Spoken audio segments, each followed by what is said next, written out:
Ya. Simpang Ampik, Balai Panjang, Simpang Tiga, Kapal Lokoto. Pertama banyak uji menambang penumpang na indah itu membuat sakit kapal lo setorang kurang induk sambang merabu-rabu tapaso kini banyak ulit itu. Dicubu kian kamari minyak habis tengah jalan panambang minyak piti indah itu tapaso kini konda pada kakak lamalang bana jadi si tukang uji kurang langang piti indah dapat kapulang anak maringe isangkunya apa nyoba cewek. Ikulah nasib si tukang uji namanya. Jadi harus dijalani di baa mestinya. Harus menerima apa ada-ada.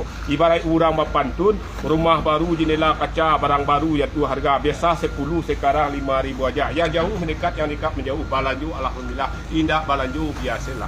Ibarat orang Kalalo ke Solo ke Sawalunto ke Padang ke Bukit Tinggi Kalalo picang ke Matu biar atas cinta siap pagi ambil sabun langsung mandi jangan lupa gosok gigi pakai minyak pewangi supaya harum sekali. Assalamualaikum warahmatullahi wabarakatuh. Bansi dah lon dah. Ha? Bansi salayang. Pergi masuk tu. Ya. Oh, iya sadia. Dah kan hari dah jauh na.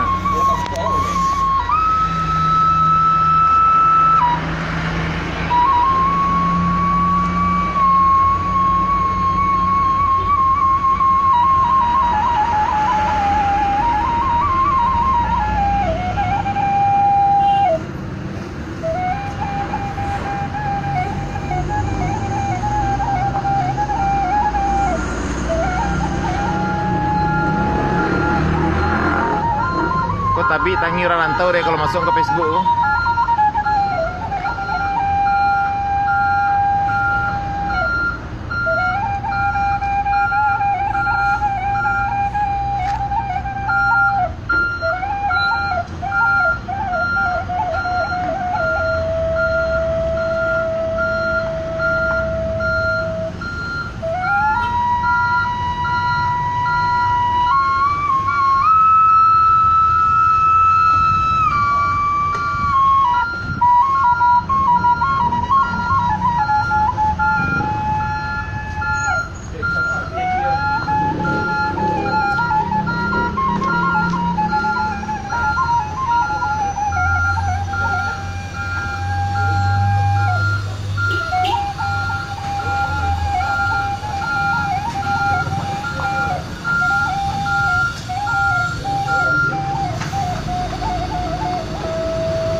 Jadi istilahnya ibarat no kawaso tari kata rata abatu apa piman jual adu tarasu baru kita pai pula dicari lain nasi sampai dan. Tu cara no.